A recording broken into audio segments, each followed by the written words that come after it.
Congratulations, you've just woken up in 1938 in the city of Krakow, Poland. Your name is Hannah Goldstein and you're 11 years old. The morning sunlight filters through the lace curtains your mother hung last spring, casting delicate patterns across your worn wooden floor.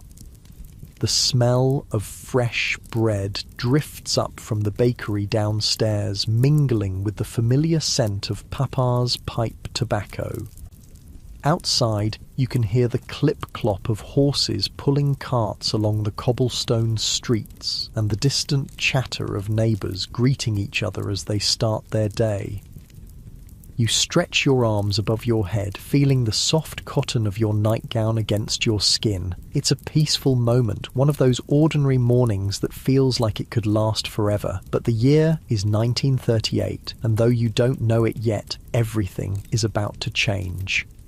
Your family has lived in Krakow for generations. Papa owns a small bookshop that smells of paper and ink and possibility. Mama teaches piano to the neighbourhood children. Your older brother David is studying to become a doctor. Your little sister Sarah is only 6 and spends her days collecting pretty stones and drawing pictures of birds. You're a family like any other. You laugh together, argue sometimes, and sit down for Shabbat dinner every Friday night. But lately, there's been a tension in the air, a heaviness in the adults' voices when they speak in hushed tones after you've gone to bed. You've noticed how Papa frowns when he reads the newspaper, how Mama's smile sometimes doesn't reach her eyes. The good news is that you have a wonderful life with people who love you. The bad news is that dark clouds are gathering on the horizon and they're moving closer every day. As you get dressed for school, pulling on your favourite blue dress and carefully braiding your dark hair, you hear Papa and Mama talking in the kitchen. Their voices are low, concerned. "Did you hear about the Kleins?" Mama asks. "They've decided to leave for America next month." "Another family gone," Papa sighs. "But perhaps they're making the wise choice." You don't understand what they're talking about, not really. You know that some Jewish families have been leaving Europe, heading to places like America, Palestine or England. But why would anyone want to leave their home? Your life is here. Your friends, your school, the tree in the park that you've claimed as your special reading spot. As you enter the kitchen, the conversation stops abruptly. Mama smooths her apron and gives you a bright smile that doesn't quite match the worry in her eyes. "Good morning, my sunshine," she says, placing a bowl of porridge in front of you. "Did you sleep well?" You nod, your mouth already full of the warm, sweet porridge topped with a sprinkle of cinnamon, a luxury that will soon become a distant memory. "After school today, I need you to help me in the shop," Papa says, folding his newspaper. "David will be studying late at the university."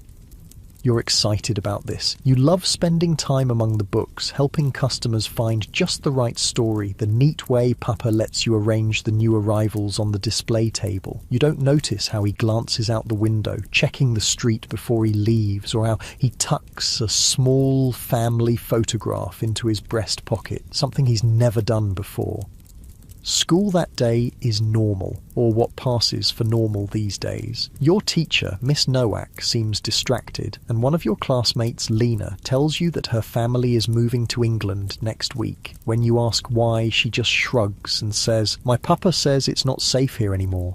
Not safe? The idea seems ridiculous. This is your home. How could it not be safe?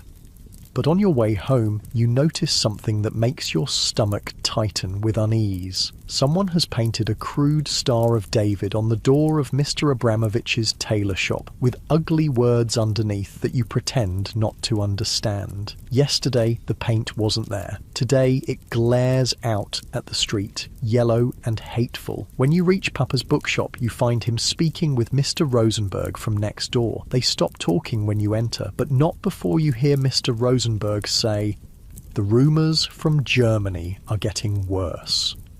"Go sort the new shipment of books in the back," Papa tells you with a strained smile. "I'll be there to help in a moment." In the small storeroom, surrounded by the comforting smell of new books, you run your fingers along the spines, reading titles about faraway places and different times. There's a whole world contained within these pages, worlds safer than the one that seems to be shifting beneath your feet. Later that evening, after a quiet dinner where even Sarah senses something is wrong and doesn't chatter as usual, you overhear your parents and David talking in the sitting room. "We should leave while we still can," David insists, his voice urgent. "The universities in England or America would accept me. We could start over and abandon everything we've built." Papa sounds tired. "This is our home, David. Things will settle down. They always do." "Not this time." Your brother's voice is tight with emotion.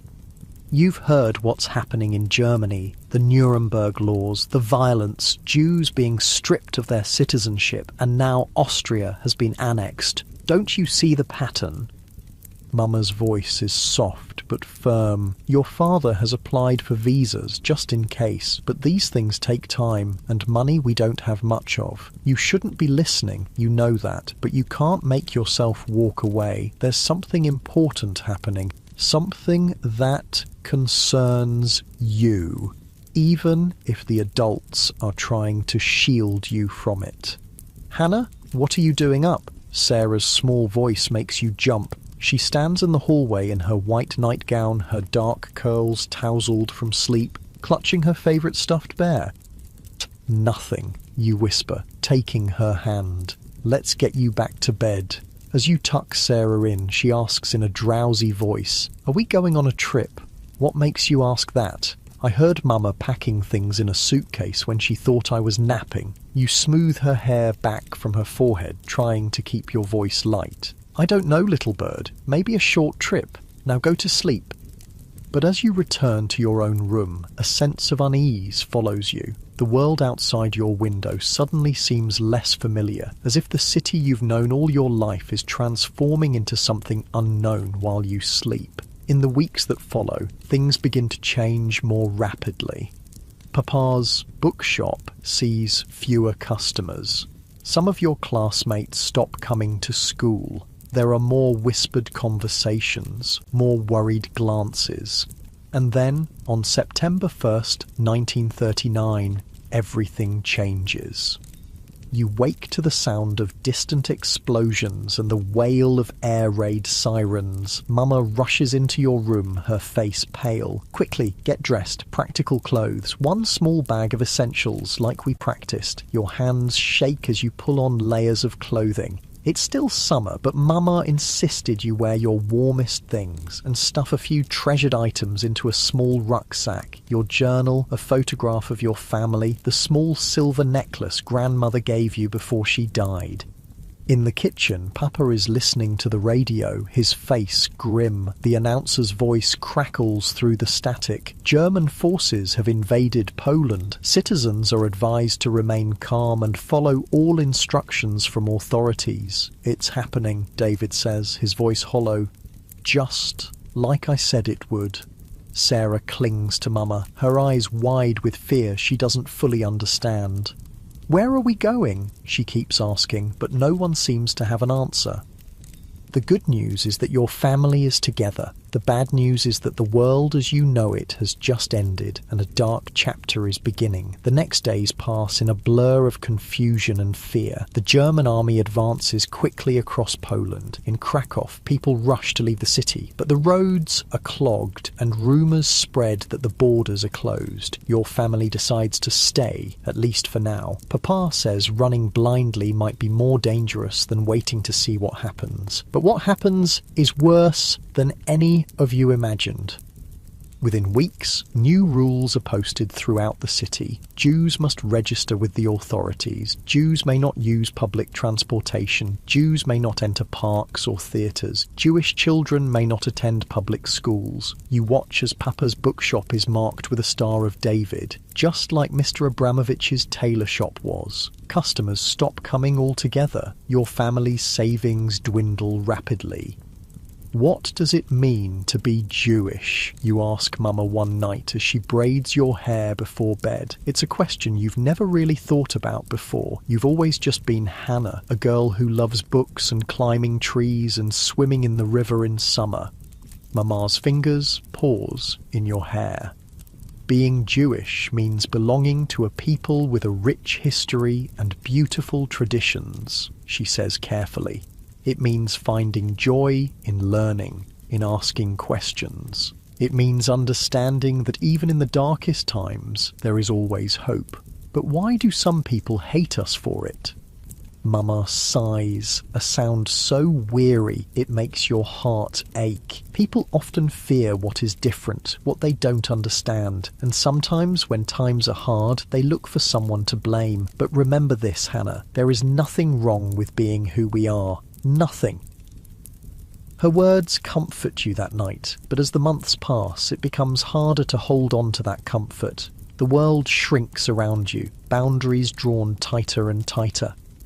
In March 1941, the Germans establish a ghetto in Krakow. All Jews are forced to leave their homes and move into a small, cramped area of the city. Your family is allowed to take only what you can carry. The day you have to leave your apartment is grey and drizzling, as if the sky itself is mourning.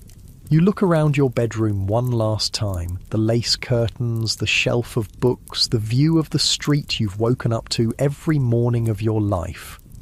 We'll come back, you whisper to yourself, running your fingers along the height marks Papa has penciled on the doorframe since you were 3. This isn't forever, but deep down you're starting to understand that some goodbyes are permanent. The ghetto is nothing like your old neighbourhood. Families are crowded into tiny apartments, sometimes 3 or 4 families sharing a space meant for one. Your family is luckier than most. You share an apartment with only the Levinskys, who have a daughter your age, named Ruth. Food is scarce. There are long lines for bread that often runs out before everyone is served. The winter of 1941-42 is bitterly cold, and there's never enough coal for heating. People grow thin and sickly. Every day, it seems, someone you know disappears, taken away for resettlement, though no one really believes that's what's happening. Despite everything, your parents try to maintain some normalcy. Papa sets up a small lending library with the books you manage to bring from the shop. Mama continues to teach you and Sarah lessons at the kitchen table. You celebrate Shabbat each Friday, even when there's barely enough food for a proper meal. This is how we resist, Papa tells you, by remembering who we are, by continuing to live as human beings with dignity. You become close friends with Ruth Levinsky. She's quiet and serious, with thoughtful green eyes and a talent for drawing. Together, you create a secret hideaway in a forgotten corner of the ghetto, a place where you can sit and talk and pretend just for a little while that you're normal girls with normal lives ahead of you. Do you think we'll ever get out of here? Ruth asks one day as you sit in your hideaway, sharing a precious apple her father managed to trade for. Of course we will, you say, with more confidence than you feel. This can't last forever. But as 1942 progresses, conditions in the ghetto worsen. There are more actions, sudden roundups where Germans and their collaborators storm through the streets, selecting people to be taken away. Your family develops a hiding place beneath the floorboards where you and Sarah can quickly disappear if necessary. One night in August, you're awakened by loud pounding and shouting in the street. Through a crack in the boarded-up window, you see trucks and soldiers. Papa rushes into your room. "Quick, girls, into the hiding place," he whispers urgently. "Not a sound, no matter what you hear. Wait until someone you know comes to get you." You grab Sarah's hand and lead her to the hiding spot. Papa helps you down into the narrow space and then replaces the floorboards. It's pitch dark and smells of damp earth. Sarah trembles against you, and you hold her close, whispering soothingly, even as your own heart pounds with fear. Above you, the apartment door crashes open. There are shouts, the sound of things breaking, your mother crying out. You press your hand over Sarah's mouth to stifle her sobs, tears streaming silently down your own face. Then, the worst sound of all, the heavy footsteps leaving, taking your parents and David with them. The door slams. Silence falls. You wait, as Papa told you to do. Hours pass. Sarah eventually falls into an exhausted sleep against your shoulder, but you remain awake, listening, hoping. It's Ruth who finds you, late the next day. When she pulls back the floorboards, the sudden light blinds you. "They're gone," she says simply, helping you out. Her face is tear-streaked, her clothes rumpled. "My parents too. The apartment has been ransacked. There's no sign of your family except a single shoe of David's lying in the hallway, and Mama's recipe book splayed open on the kitchen floor. The good news is that you and Sarah survived the roundup. The bad news is that you're now alone in a world that has become unimaginably dangerous." Ruth's uncle, Mr. Levinsky's brother, takes you in. He managed to avoid the roundup by hiding in the building's attic. He's a stern man with a perpetual frown, but his eyes soften when he looks at you and Sarah, now orphans like so many other children in the ghetto. "We stay together," he tells the three of you. "You, Sarah and Ruth. We watch out for each other. That's how we survive." Days blend into weeks, and you cling to the hope that somehow, somewhere, your parents and David are still alive. Maybe they've been sent to a labour camp. Maybe they'll find a way to escape and come back for you. But as autumn turns to winter, even that hope begins to fade. There are rumours of places called Auschwitz and Treblinka, camps where Jews are not sent to work, but to die. You try not to believe these rumours, but they settle into your bones like the constant cold. In the spring of 1943, there's another major action. This time, Ruth's uncle manages to hide all three of you in the attic, beneath a false wall he's constructed. For 3 days, you remain perfectly still, barely breathing, as soldiers search the building repeatedly. When it's finally safe to emerge, the ghetto is half empty. Most of your neighbours are gone. Those who remain move about like ghosts, hollow-eyed and silent. "We can't stay here," Ruth's uncle says that night. "The ghetto will be liquidated soon. We need a different plan."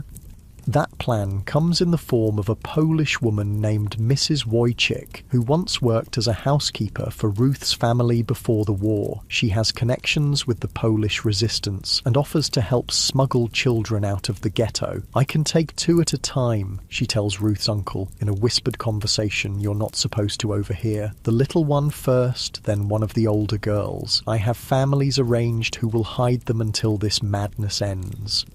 The decision is agonizing. Sarah is only 9 now, still so small and vulnerable. The thought of being separated from her tears at your heart, but staying in the ghetto means certain death, and Mrs. Wojcik can't take all of you at once without raising suspicion. "I should go with Sarah," you insist to Ruth's uncle. "She needs me." He shakes his head. "The younger child goes first, with papers that will be easier to believe. Then you or Ruth. The one who remains will come later, when I can arrange it." "But who will look after her?" you ask, your voice breaking. "She gets nightmares. She needs someone to sing to her." "The family who will take her are good people," Mrs. Wojcik assures you. "They have children of their own. She won't be alone." That night, you hold Sarah as she sleeps, memorizing the feel of her small body against yours, the way her hair curls at the nape of her neck, the soft sound of her breathing. "Be brave, little bird," you whisper. "We'll find each other again when this is all over. I promise." In the morning, Mrs. Wojcik arrives with clothes for Sarah, simple, non-Jewish clothing that will help her blend in on the Aryan side of the city. You help Sarah dress, fighting back tears as you brush her hair and tie a blue ribbon in it, just as Mama used to do. "Remember, your name is now Zofia Kowalski," Mrs. Wojcik reminds her. "You're my niece from the countryside, coming to stay with me because your mother is ill. If anyone asks, you're Catholic. You know your prayers, yes?"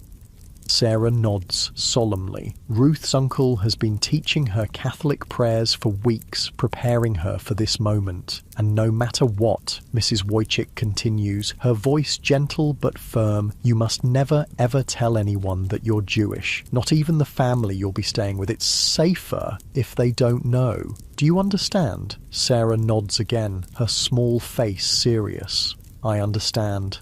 The goodbye is quick. It has to be. One long, fierce hug, and then Mrs. Wojcik is leading Sarah away.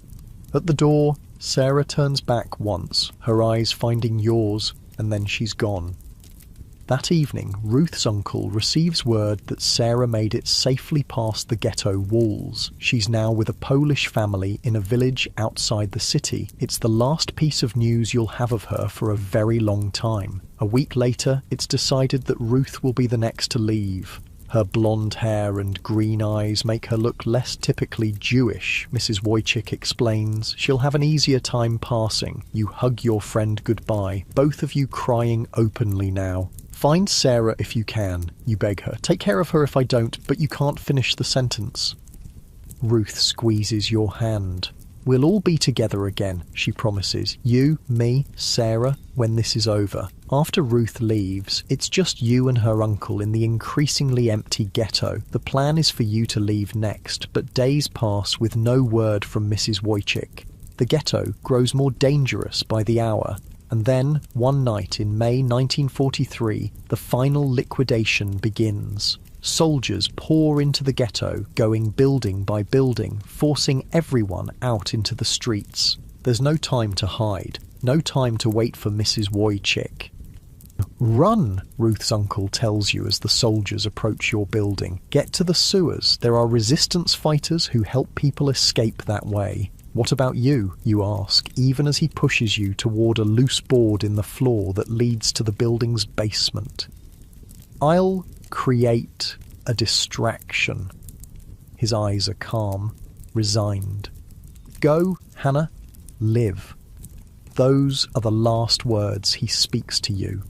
As you slip through the floor into the darkness below, you hear him moving toward the door, ready to face whatever comes. Alone in the basement, heart pounding, you face a choice that no child should ever have to make. Where to go, how to survive, in a world that wants you dead simply because of who you are. The good news is that you're still alive, still fighting. The bad news is that the hardest part of your journey is just beginning. In the damp darkness of the basement, you strain your ears, listening to the chaos above, the shouts of soldiers, the terrified cries of your neighbours, the heavy thud of boots on wooden floors. It all filters down through the thin ceiling. Dust rains down on you with each footstep overhead. You've never been so afraid, not even during the worst roundups. You're completely alone now. No papa to guide you, no mama to comfort you, no David to protect you, no Sarah to be strong for. Just you, Hannah Goldstein, 13 years old and facing a world intent on erasing you. But something inside you refuses to give in to despair. Maybe it's Papa's voice in your head saying, this is how we resist, by continuing to live. Maybe it's the promise you made to Sarah that you'd find her again. Whatever it is, it propels you through the darkness toward the small window that opens into an alley behind the building. The window is stuck, swollen with moisture. You push with all your strength, feeling the rough wood scrape against your palms. For a terrible moment, you think it won't budge, that you're trapped. Then, with a sudden crack, it gives way. The night air, smoky with burning buildings elsewhere in the ghetto, rushes in. You pull yourself up and through, dropping into the narrow alley. The sound of gunfire is closer now. Keeping to the shadows, you make your way toward the place Ruth's uncle described.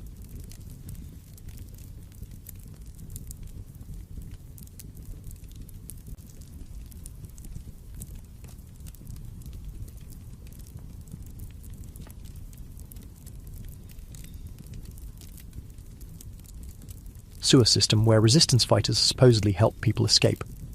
The streets are chaos. Building after building is being emptied. People herded into groups at gunpoint. You duck behind garbage bins, press yourself into doorways, freeze in dark corners whenever soldiers pass. Your heart hammers so loudly you're certain it will give you away. Finally, you spot what must be the entrance. A rusted metal cover in a secluded corner where two alleys meet. You glance around, making sure no one is watching, then kneel beside it, searching for a way to lift it. You'll need help with that. The voice nearly stops your heart. You whirl around, ready to run, but instead of a German soldier, you see a boy not much older than you. His clothes are ragged, his face smudged with dirt, but his eyes are alert and knowing. "Are you trying to get to the sewers?" he asks in a low voice. You hesitate, unsure whether to trust him. "I'm Jakob," he continues. "I help the resistance. They sent me to guide people tonight." "How do I know you're telling the truth?" Your voice sounds strange to your own ears, hoarse from fear and disuse. Jakob shrugs. "You don't, but your choices are to trust me or stay here and be caught. They're clearing the entire ghetto tonight." He has a point. Taking a deep breath, you nod. "Good, now help me with this cover." Together, you manage to slide the heavy metal disc just enough to create an opening. A rank odour rises from the darkness below. "Ladies first," Jakob says with a grim smile. You lower yourself into the hole, your feet finding a rusty ladder that descends into absolute blackness. The smell is overwhelming, a mixture of sewage, mold, and decay. But you force yourself to keep climbing down. Jakob follows, sliding the cover partially back into place above you. "Keep one hand on the wall," he whispers when you reach the bottom. "The footing is slippery, and try to breathe through your mouth."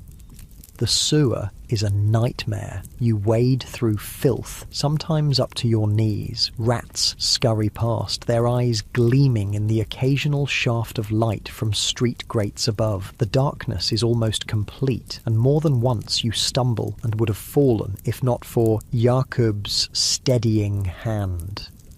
"How much farther?" you ask after what feels like hours. "Not far now. There's a junction ahead where we meet others." The junction turns out to be a slightly wider section where several tunnels meet. A small, carefully shielded lantern provides meagre light. 3 adults are waiting, 2 men and a woman, all armed with pistols. "This is the last one I could find," Jakob tells them, gesturing to you. The woman looks you up and down. Her face is hard, weathered, but her eyes soften slightly when they meet yours. "What's your name, girl?" "Hannah," you start to say, then remember. Jewish names are dangerous now. "Helena," you correct yourself quickly. The woman nods, understanding your slip. "I'm Irina. This is Stefan and Marek. We're with the resistance. We're going to get you out of the city." "Where will I go?" you ask. "We have a network of safe houses," Stefan explains. "Places where people like you can hide until..." He doesn't finish the sentence. Until what? Until the war ends? Until it's safe to be Jewish again? No one knows when or if that day will come.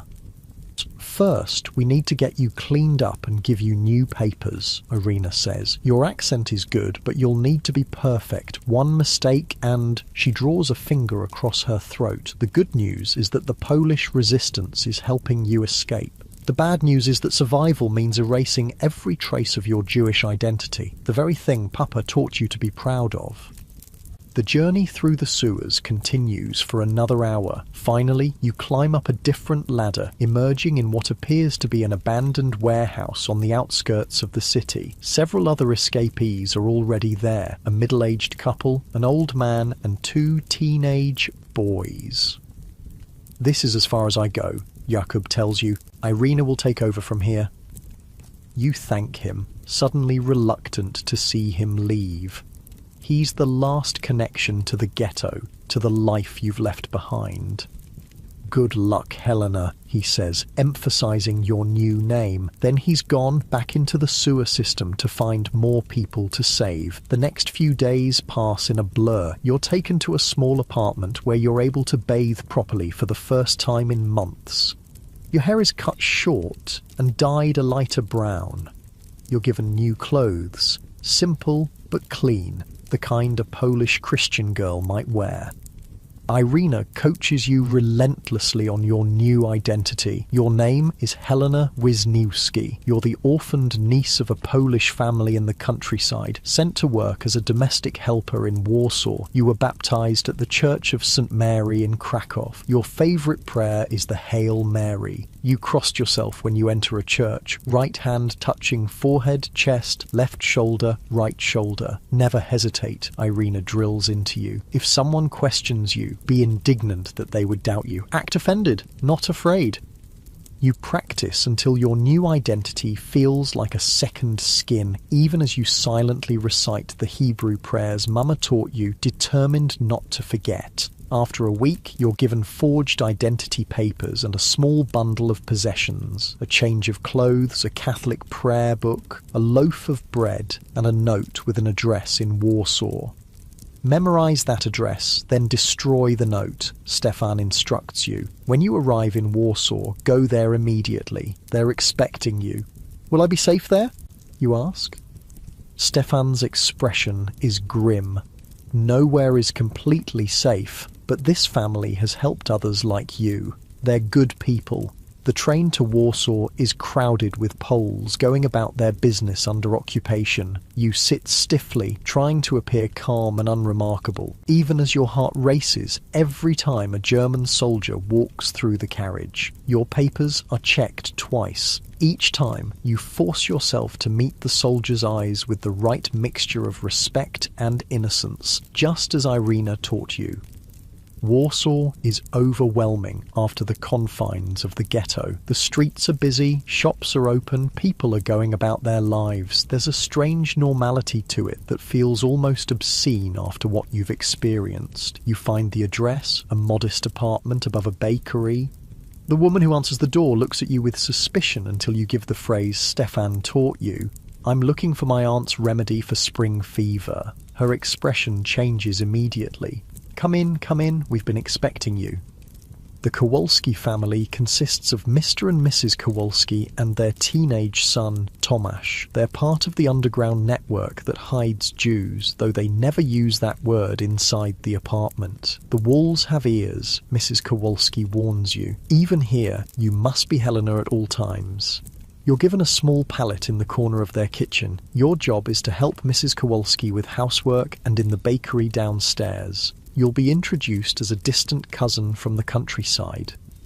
Keep your head down, Mr. Kowalski advises. Don't draw attention. Don't make friends. The fewer people who notice you, the safer you'll be. Life with the Kowalskis settles into a routine. You rise early to help in the bakery, kneading dough and serving customers. In the afternoons, you clean the apartment and help prepare meals. The work is hard but familiar. Not so different from the chores you did at home before the war. Mrs. Kowalski is strict but fair. Mr. Kowalski is quieter, often absent for days at a time on mysterious business. Tomasz is the friendliest, teaching you card games in the evenings and occasionally sneaking you an extra pastry from the bakery. Days turn into weeks, weeks into months. You learn to answer to Helena without hesitation. You attend church with the family on Sundays, your lips forming the Catholic prayers that once would have been forbidden. You stop flinching at the sight of German uniforms. On the surface, you become the Polish Christian girl your papers claim you are. But at night, alone on your pallet, you silently recite the Shema, the Jewish prayer Mama taught you as soon as you could speak. You recall the faces of your family, Papa with his kind eyes behind wire-rimmed glasses, Mama with her gentle hands and voice that could soothe any fear, David with his serious expression that would break into unexpected, brilliant smiles, and Sarah, your little bird, with her curious nature and trusting heart. I'm still here, you whisper to their memories. I'm still Hannah. In July 1944, everything changes again. The Soviet army is advancing toward Warsaw. Hope rises in the city. Perhaps liberation is near. The Polish resistance grows bolder. Then the Warsaw Uprising begins, a massive effort by the Polish resistance to drive the Germans out of the city. For a brief, heady moment, it seems like it might succeed. Parts of the city are wrested from German control. People celebrate in the streets. But the German response is swift and merciless. Bombers appear overhead, buildings crumble, the fighting is house to house, street to street. The bakery below the Kowalskis' apartment is damaged in the shelling, forcing you all to flee to a relative's home in a different district. The uprising fails. In retaliation, the Germans begin systematically destroying Warsaw and deporting its citizens. One night, soldiers storm the house where you're staying. "Everyone out!" they shout. "Bring only what you can carry." There's no time to run, no place to hide. You're herded into the street along with the Kowalskis and dozens of other families. German officers sort through the crowd, separating men from women, young from old. "Workers needed for the Reich," they announce. "All healthy individuals between 14 and 45 years old, step forward." Mr. Kowalski gives his wife a quick, desperate kiss before being pushed into a group of men. Mrs. Kowalski tries to hold on to Tomasz, but he's torn from her grasp and added to another group. You're pulled away from Mrs. Kowalski and shoved into a line with other young women and girls. "Name?" a German officer demands when you reach the front of the line. "Helena Wisniewski," you reply, your voice steadier than you feel. He barely glances at your papers before making a notation and pointing you toward a truck. You climb aboard, finding yourself crushed between other terrified women. The good news is that no one has discovered your true identity. The bad news is that you're being sent to a labour camp in Germany, separated from the only protection you've known for the past year. The journey is a nightmare. Squeezed into a cattle car with dozens of others, with only a bucket for a toilet and meagre rations of stale bread and water, you travel for days. The air is stifling, thick with the smell of unwashed bodies and fear. Some people cry, some pray, some sit in numb silence. An elderly woman dies during the second night, her body left in the corner of the car because there's nowhere else to put it. When the train finally stops and the doors slide open, the sudden light is blinding. Disoriented, you stumble out onto a platform, squinting against the sunlight. "Line up!" German soldiers shout. Women and children here, men there. Looking around, you realise this isn't Germany. The signs are in Polish. You've been brought to another camp within Poland itself. Later, you learn this is a transition camp, a place where workers are sorted and assigned to various factories or farms in service to the Reich. The conditions are harsh, but not yet the horror you've heard whispered about other camps. You sleep in crowded barracks on thin straw mattresses. The work is grueling, constructing fortifications, digging trenches, loading and unloading supply trains, but you're fed enough to keep working. Weeks pass. You keep your head down, speak only when spoken to, and try to remain inconspicuous. Your greatest fear is still discovery, that someone will somehow realise you're Jewish, that your carefully constructed identity as Helena will crumble. Then comes the morning when a new transport is being assembled. Names are called, yours among them. You're given a small piece of bread and a sliver of cheese, then marched to the train platform once again. "Where are we going?" you dare to ask one of the guards.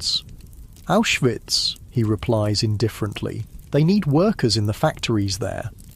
The name sends a chill through you. Even in the transition camp, there have been whispers about Auschwitz, a place of no return, a place of death. But what choice do you have? You board the train. This journey is shorter, but no less terrible. When the train stops and the doors open, you find yourself on a platform unlike any you've seen before. It stretches into the distance, lined with guards and snarling dogs. Beyond it, you can see rows of barracks extending as far as the eye can see, surrounded by barbed wire and watchtowers.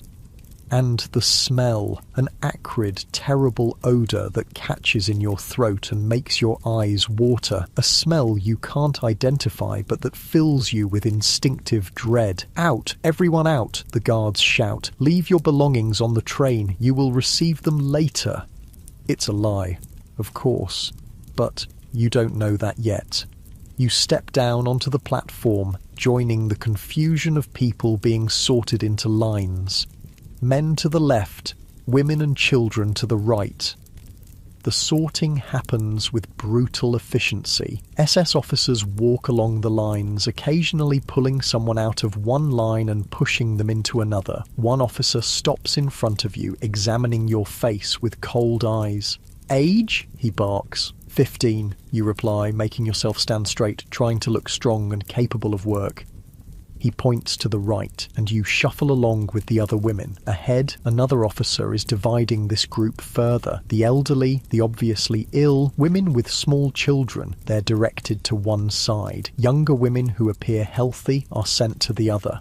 You're sent with the healthier group. It's only later that you learn how fortunate that was, that the other group was sent directly to the gas chambers.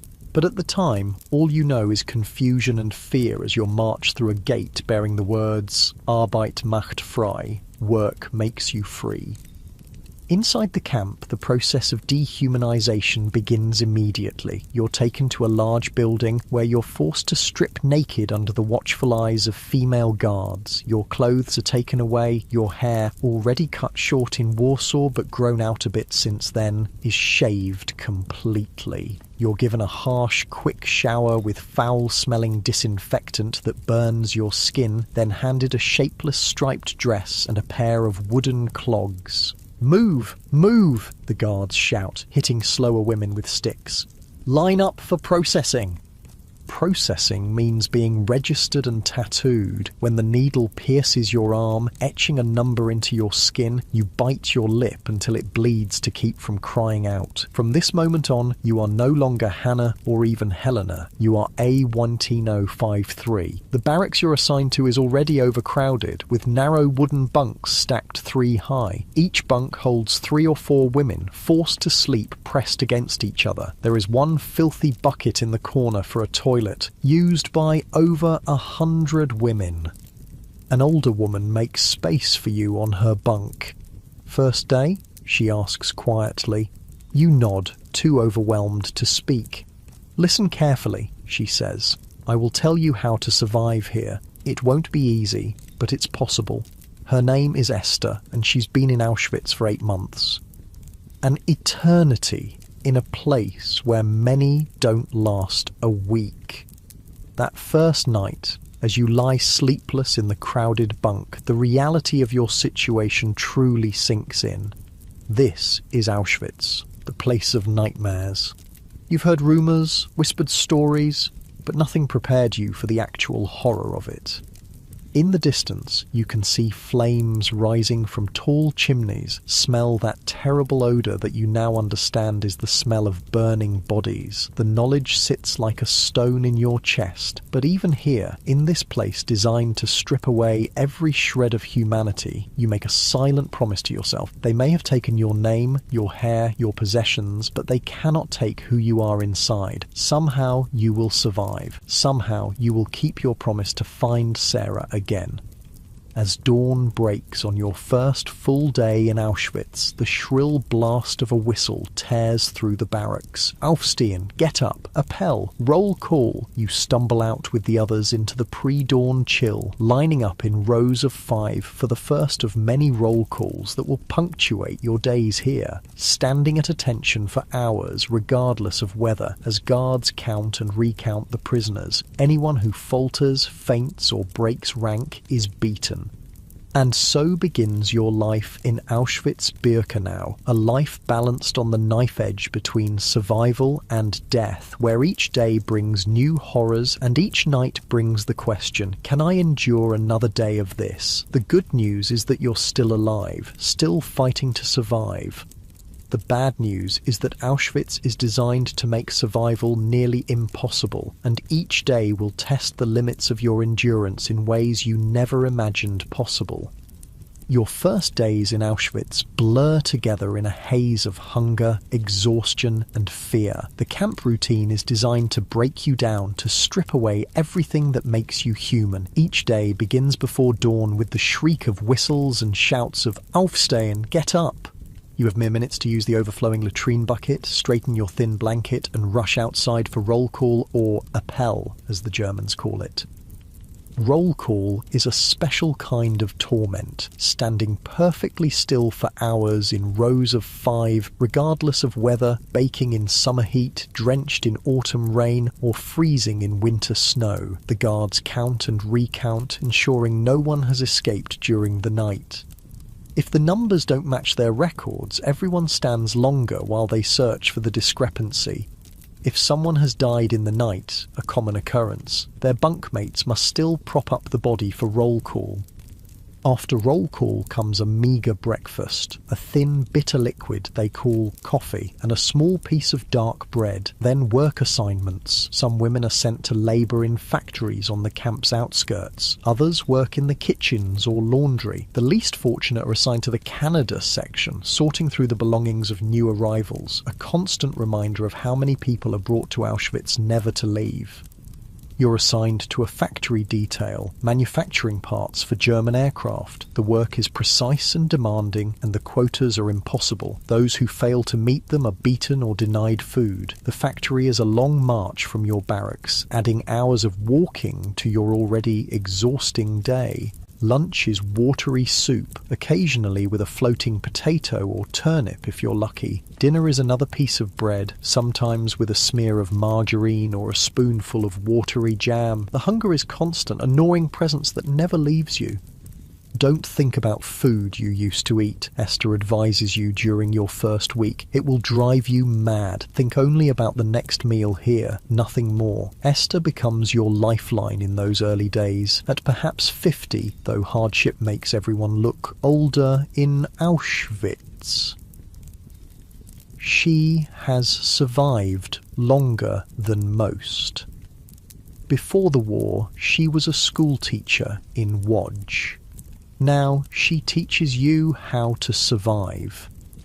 Never volunteer for anything, she whispers as you lie pressed together in the crowded bunk at night. Stay in the middle of any group, not at the front where you'll be noticed, not at the back where the slow and weak are culled, always in the middle. She shows you how to eat your bread, slowly, making each bite last, savouring even the crumbs, how to clean yourself with minimal water, how to massage your feet to prevent the swelling that comes from standing for hours in ill-fitting wooden clogs. Most importantly, she teaches you to hold onto your humanity in small, secret ways. They want us to become animals, she tells you, to fight each other for scraps, to think only of ourselves. The moment you do that, they've won. Find one kind thing to do each day, no matter how small. Share a crumb of bread. Help someone who stumbles. Remember a poem. This is how we resist.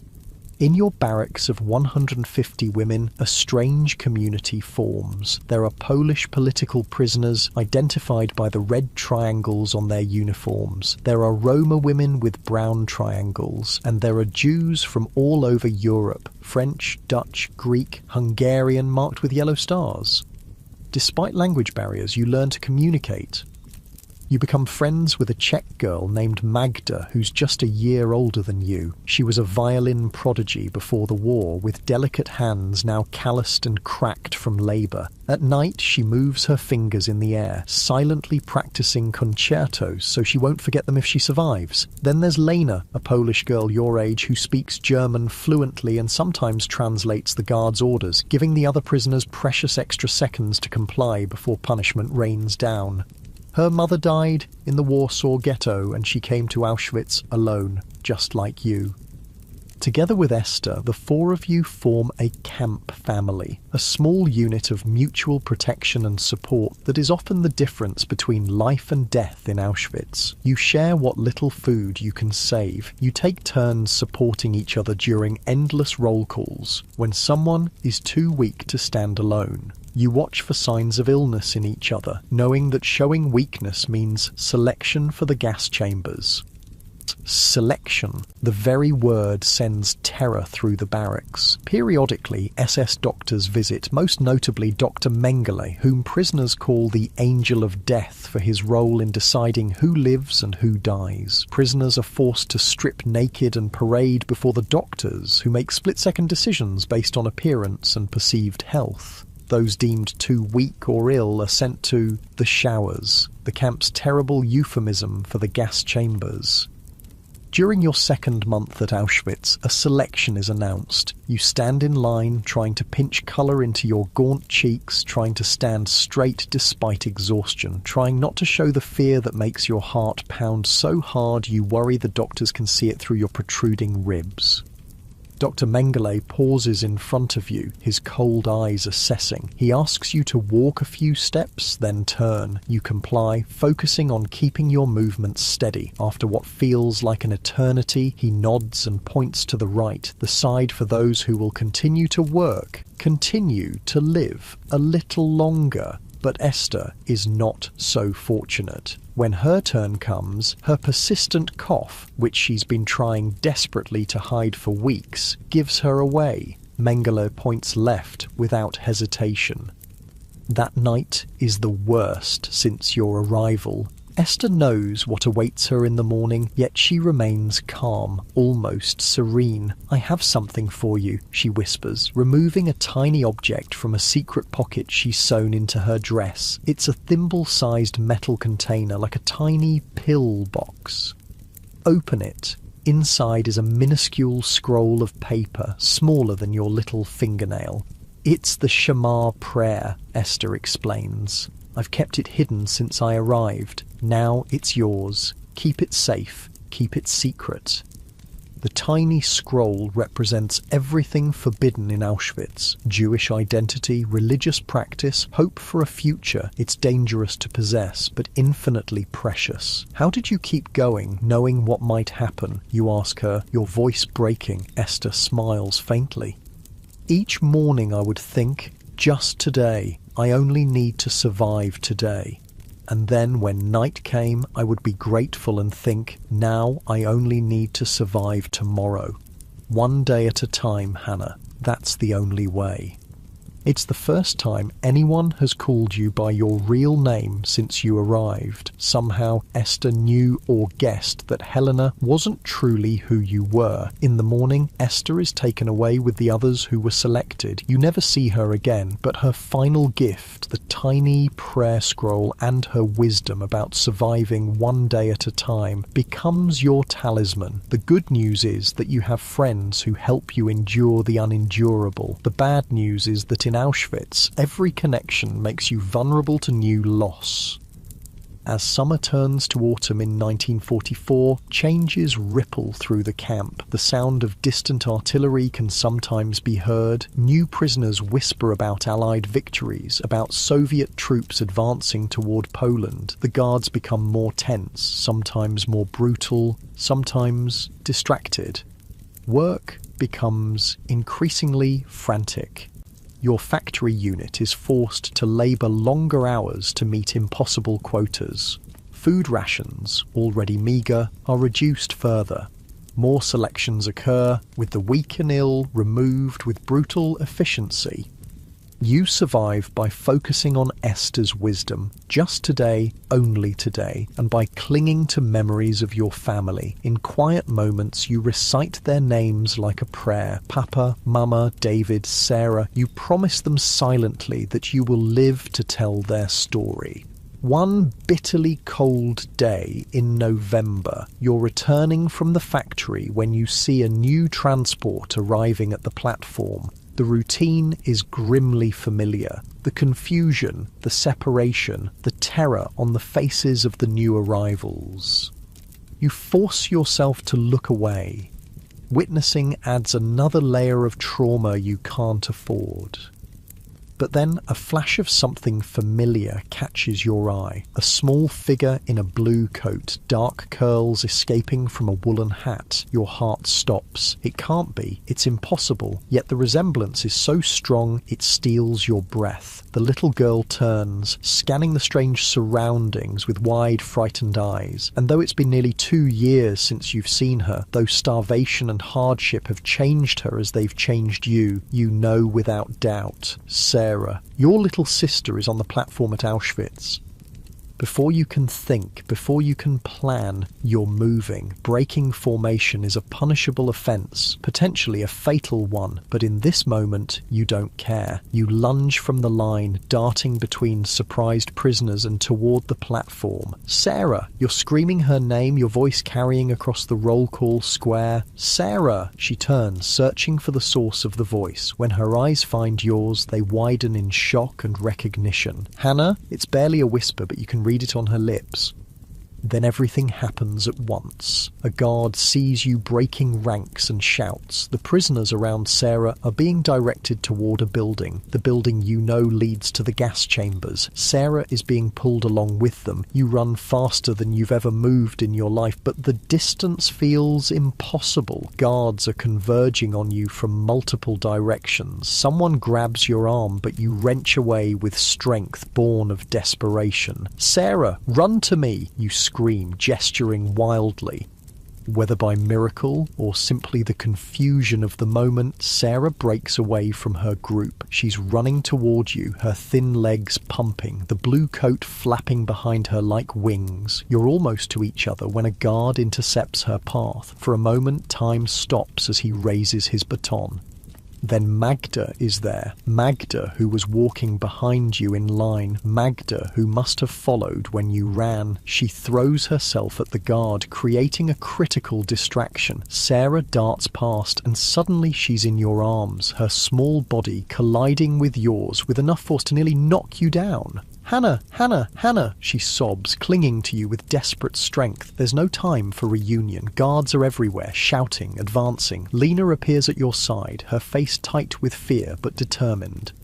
This way, she hisses, pulling you toward your work column, which is now in chaos. You lift Sarah, she's terrifyingly light, and run where Lena directs. Behind you, you hear the sickening sound of blows landing, Magda's cry of pain. Guilt twists your stomach, but you don't stop, can't stop. Sarah's life depends on it. Somehow, incredibly, Lena manages to integrate you back into the column as it reforms. She pushes you into the center, surrounding you with other women who, understanding instinctively what's happening, close ranks around you and Sarah. Keep her hidden, Lena whispers urgently. Head down, silent. Sarah trembles in your arms but remains quiet, sensing the danger. Her face is buried against your neck, her tears soaking into your thin dress. You can feel every bone in her back as you hold her. The march back to the barracks is the longest of your life. Every step you expect to be pulled out of line, to be shot on the spot, or dragged to the gas chambers with Sarah. But the confusion of the new transport works in your favour. By the time order is fully restored, your column is moving through the camp gates, returning to your block. Magda isn't with you. You learn later that she was beaten severely for her part in the distraction and taken to the camp hospital, a place few return from.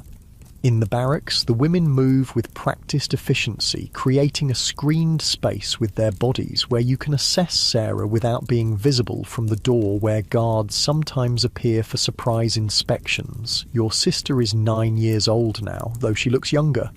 Her face is thin, but not yet showing the extreme emaciation of long-term starvation. Her eyes, Mama's eyes, are huge in her pale face. "Where did you come from?" you ask, your hands running over her as if to confirm she's really here. How did this happen? Between sobs, Sarah tells her story. The Polish family who took her in had kept her safe for over a year, treating her as one of their own children. But someone in their village became suspicious and reported them. The Germans came in the night, arrested the whole family, including their biological children, and sent them to Warsaw. From there, they were transported to Auschwitz. "They were kind to me, Hannah," Sarah whispers. "They never told anyone I was Jewish. Even when the Germans came, they said I was their niece." Your heart breaks anew, knowing that this family's compassion brought them to Auschwitz alongside Sarah, and now they've likely been sent to the gas chambers, while Sarah, by some miracle, has found you instead. Reality sets in quickly. Having Sarah with you is both miracle and terrible new danger. Children her age aren't supposed to be in the work barracks. If she's discovered, you'll both be killed immediately. We need to make her less visible, Lena says practically. Cut her hair shorter like ours. Find clothes that don't make her look so small. The women of your barracks, moved by Sarah's presence, rally around you. One donates a threadbare shirt that's still too big but can be tucked in. Another has an extra pair of worn wooden clogs. Someone else offers a scrap of cloth to bind Sarah's chest, making her look a bit older, a bit less obviously a child. That night, Sarah sleeps curled against you in your narrow bunk space, her body so light it barely makes the straw mattress dip. You lie awake, overwhelmed by joy at finding her alive and terror at what the future holds. "We survived this long," you whisper to her sleeping form. "We'll keep surviving." The next morning brings the first challenge, roll call. Each prisoner must stand in their assigned spot and be counted. Sarah has no spot, no prisoner number. If the count doesn't match the records, there will be a thorough search. Lena devises a plan. There's a woman in your block who has been desperately ill for days, barely conscious. She won't survive another day or two at most. "We'll stand Sarah in her place during roll call," Lena explains grimly. "We'll support the sick woman on one side of the formation during morning count and keep Sarah hidden in the barracks. Then we'll bring Sarah out for evening count and the sick woman can stay inside." It's a risky strategy, relying on the guards' indifference to individual prisoners and their focus on the total count being correct, but it works, for that day at least. "What happens when the sick woman dies?" you ask Lena privately. "We'll think of something else," she promises. "One day at a time, remember?" You teach Sarah everything Esther taught you about surviving in the camp, how to be invisible to the guards, how to eat slowly to make the meagre rations feel more substantial, how to clean herself with almost no water, how to stand for hours without fainting. Sarah absorbs it all with the quick adaptability of children, though sometimes at night she cries silently for the Polish family who protected her, for Mama and Papa, for the normal life she barely remembers now. "Tell me about before," she asks you one night, her voice so low it's barely a breath against your ear. "Tell me about our home." So you whisper stories of your apartment in Krakow, of Papa's bookshop and Mama's piano lessons. You describe David's ambitions to become a doctor and how he used to let Sarah ride on his shoulders through the park. You recall the Shabbat dinners with candles and challah bread, the stories grandmother would tell about the old country. "Is it still there?" Sarah asks. "Can we go back someday?" "Yes," you lie, because some lies are kinder than the truth. "When this is over, we'll go home." December brings new horrors. The winter is bitterly cold and there's no heat in the barracks. Thin blankets and bodies pressed together provide the only warmth. Food rations are cut again. Disease spreads rapidly. Dysentery, typhus, tuberculosis. Every morning there are more dead to be removed before roll call. Keeping Sarah hidden becomes harder. The sick woman whose place she took in formation has died, and you've had to improvise new strategies. Sometimes Sarah hides under the barracks during roll call. Sometimes she pretends to be a particularly small adult, standing in the back row where her height is less noticeable. Sometimes the count is simply wrong, but guards are growing more careless as news of the war turning against Germany spreads through the camp. Your greatest fear is selection. In mid-December, SS doctors once again come to evaluate which prisoners are still strong enough to work. If you're separated from Sarah during selection, she'll have no protection, no guidance on how to appear healthy and useful. The night before the scheduled selection, you make a desperate decision. "Tomorrow when they come, you'll hide," you tell Sarah. "There's a space beneath the floorboards near the back wall. It's tight, but you're small enough." "What if they find me?" Sarah asks, her eyes wide with fear. "They won't," you promise, with more confidence than you feel. "You'll be completely silent, completely still, like when we played hide and seek at home, remember? When you were so good at hiding that even David couldn't find you." Sarah nods, but her lower lip trembles. "What if they take you away?" You grip her shoulders, looking directly into her eyes. listen to me. If something happens to me, you stay hidden until dark. Then you find Lena. She'll help you. But nothing is going to happen to me. We're going to stay together, just like I promised." The selection process is as harrowing as ever, standing naked in the frigid barracks, trying not to shiver, trying to stand straight, trying to look healthy despite months of starvation and exhaustion. You pinch your cheeks hard to bring colour to them, pull your shoulders back to appear stronger than you are. Dr. Mengele moves down the line, occasionally stopping to examine a prisoner more closely, making notes on his clipboard. When he reaches you, his eyes linger a moment too long. He makes a note. Your heart stops. But he moves on without speaking, without indicating whether his note condemned you or spared you. Only when the selection ends and you're directed to the right, the side for those who will continue working, do you allow yourself to breathe again. Later, when it's safe, you help Sarah out from her hiding place. She's stiff and cold from hours of immobility, but unharmed. You hold her close, her heartbeat against yours a reassurance more powerful than words. "See," you whisper, "we're still together. One more day." One more day becomes your shared mantra. Just survive one more day, and then another and another. The good news is that you and Sarah have each other, a miracle in the midst of hell. The bad news is that winter in Auschwitz brings new challenges that will test your strength and resolve to the breaking point.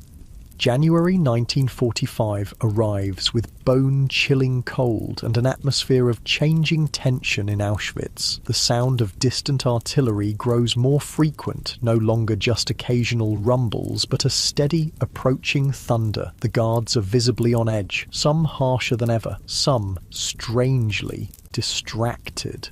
"The Russians are coming," whispers Lena one evening, having overheard SS officers talking. "The Soviet army is pushing the Germans back. They might reach Poland soon." This news spreads through the barracks like a current of electricity, awakening something dangerous and precious: hope. After months, for some women, years, of living solely in the present moment, of focusing only on surviving one more day, the possibility of a future beyond Auschwitz seems almost too much to comprehend. For you and Sarah, hope is a complicated thing. On one hand, liberation would mean an end to the daily terror of Auschwitz. On the other, it would bring new uncertainties. Where would you go? How would you survive? Is there anyone left from your family? These questions hover at the edges of your mind, but you push them away. First, you must survive the winter. And winter in Auschwitz is a special kind of hell. The temperature drops far below freezing. The unheated barracks offer almost no protection from the bitter cold. Your prisoner uniform, the thin striped dress and threadbare jacket, was inadequate even in summer. In winter, it's a cruel joke. "Rub your hands and feet whenever you can," you instruct Sarah, demonstrating how to massage circulation back into numbed extremities. If they start to turn white or blue, that's frostbite. You have to warm them immediately. The morning roll calls become instruments of torture, standing motionless for hours in the pre-dawn darkness in temperatures that freeze breath into clouds of ice is a test of endurance many fail. Each day, women collapse in the rows, their bodies simply giving out. The guards drag them away. They don't return. Sarah stands beside you during these roll calls now, no longer hiding. In the chaos of winter and the distractions of approaching defeat, the precise prisoner counts have grown sloppier. She's become just another faceless number in the crowd, indistinguishable to guards who can barely be bothered to count accurately anymore. But if the guards have grown less attentive to some details, they've become more brutal in other ways. Random beatings increase, food rations, already meagre, dwindle further. The soup is mostly hot water now, with perhaps a sliver of turnip floating in it. The bread portion grows smaller each week. "They're punishing us because they're losing the war," Lena explains grimly. "They know it's ending, and they want to take as many of us with them as they can." You and Sarah have developed a system for your meagre rations. You each take half your bread portion and save it in a small cloth bundle. If one of you is selected for an especially difficult work assignment, you can have a few extra crumbs for strength. If one becomes ill, the other has a reserve to share. It's a small act of mutual protection that helps you both survive. Work continues despite the cold and hunger. You're still assigned to the factory, manufacturing parts for German aircraft. The long march from barracks to factory and back is almost more tortuous than the work itself, trudging through snow in wooden clogs that provide no warmth. Feet so numb you can barely feel them. Sarah has been put to work sorting clothing in Canada, the area where possessions taken from new arrivals are processed. It's easier physical labour than the factory, but psychologically devastating, especially for a child. Each coat, each pair of shoes, each toy or photograph represents a person who has likely been sent to the gas chambers. Sarah comes back each evening with shadows in her eyes that no child should have. "I found a doll today," she tells you one night, her voice flat. "It looked like the one grandmother gave me for my birthday. I wondered if the little girl who owned it is dead now." You hold her close, wishing you could shield her from such knowledge, such grief. But in Auschwitz, there is no protection from reality. Magda never returned from the camp hospital after being beaten for helping with Sarah's escape from the newcomers' line. Her absence leaves a hole in your small family that can't be filled. You think of her often, especially at night when the barracks grow quiet, except for the sounds of coughing and occasional muffled crying. You imagine her practicing her silent violin concertos somewhere, perhaps not in this world, but somewhere music still exists. Mid-January brings a new development. The sound of artillery is now unmistakable, close enough to rattle the barracks windows. Work details are suddenly cancelled. Guards rush about, burning documents. Something is happening. On January 17th, roll call is disorganised, hurried. Instead of the usual meticulous counting, guards simply sweep through the barracks, ordering everyone outside. There's an air of barely controlled panic among the SS officers. "Evacuation," the word passes through the crowd. "The camp is being evacuated." "Stay close to me," you tell Sarah, gripping her hand tightly. "No matter what happens, don't let go." The prisoners are gathered in the main square, thousands of skeletal figures shivering in the bitter cold. German officers shout orders, dividing people into columns. Those who move too slowly are shot where they stand, their bodies left in the snow. "They're marching the prisoners west," Lena whispers, having positioned herself near you and Sarah. "Away from the Russians, we need to stay together." The confusion is overwhelming. SS guards with dogs patrol the edges of the crowd, barking orders in German that many prisoners don't understand. People are being shoved into marching formations with no regard for which barracks they came from or who they were with. In the chaos, a terrible choice presents itself. Some prisoners are being selected to remain behind, those too ill to march or needed for final dismantling work. Those marching west face an uncertain journey through winter conditions with inadequate clothing and no food.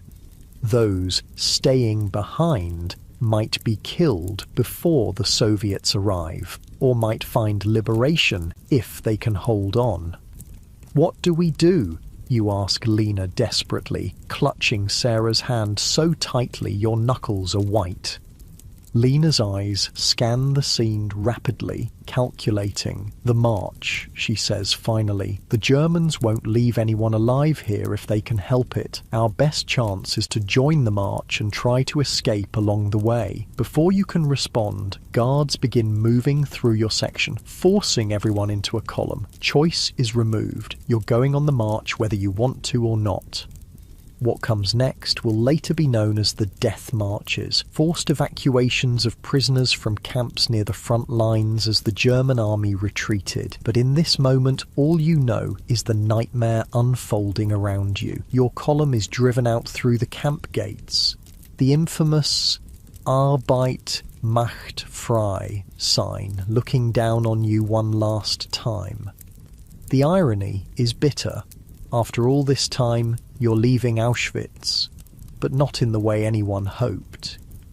The march begins at a brutal pace. SS guards with rifles and dogs flank the column, shooting anyone who falls behind or tries to escape. The snow is deep, the temperature well below freezing. Your wooden clogs slip and slide with each step. Sarah stumbles beside you, her small body struggling to keep up.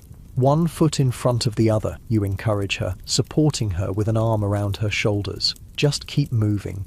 You've been walking perhaps an hour when Sarah's legs give out.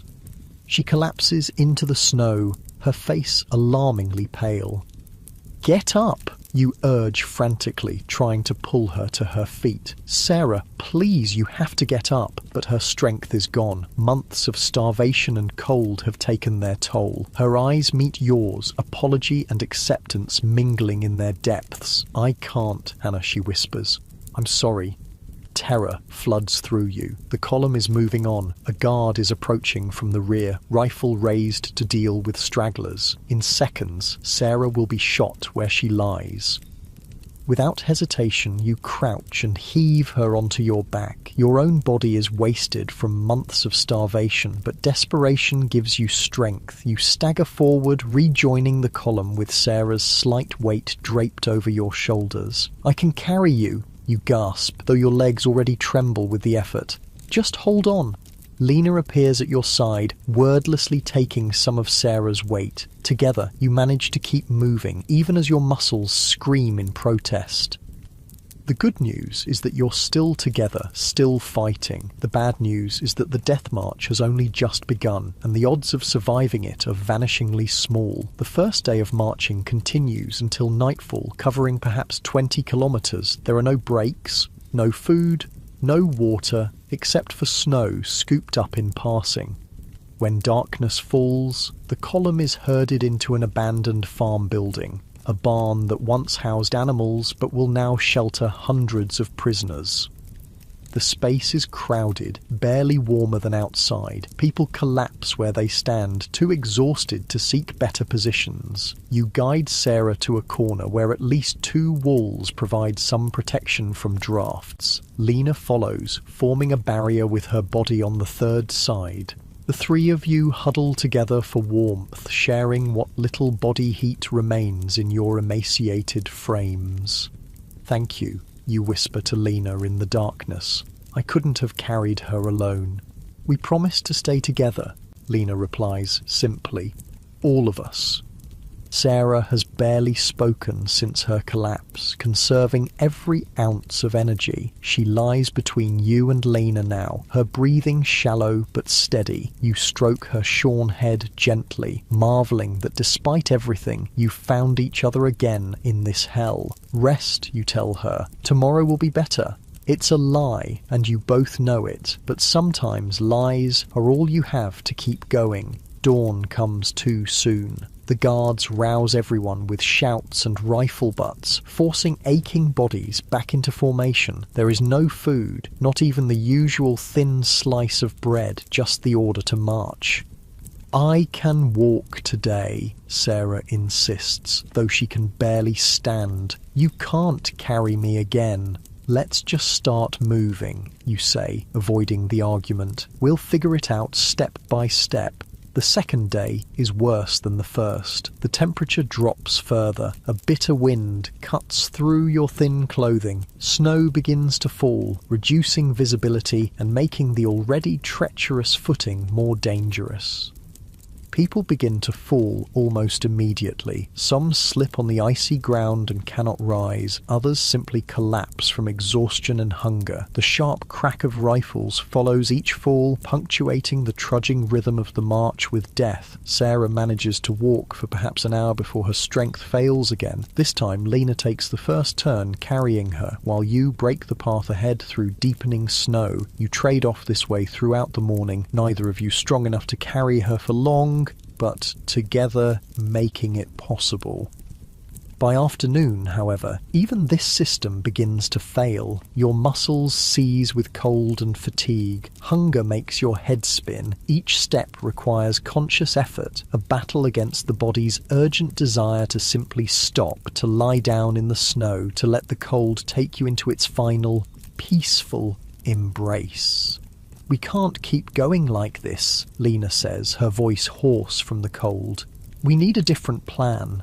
The column is passing through a small forest. The trees provide some shelter from the wind, but also from the guards' vigilant eyes. The snow and fading light further reduce visibility. "If we could slip away," Lena continues, lowering her voice further, "move into the trees, hide until the column passes. It's dangerous, perhaps suicidal, but continuing the march might be a slower death sentence." You look down at Sarah, at her blue-tinged lips and half-closed eyes, and know she cannot survive another day of this. "Let's do it," you decide. "Next curve in the road where the trees are thickest." You grip Sarah's cold hand. "We're going to hide in the forest," you explain. "When I squeeze your hand, we'll move to the right, into the trees. You have to be absolutely silent, no matter what. Understand?" Sarah nods weakly, her eyes focusing with effort. The opportunity comes as the road curves around a dense stand of pine trees. The guards are momentarily distracted by a commotion at the front of the column. You squeeze Sarah's hand and step sideways, pulling her with you. Lena follows closely.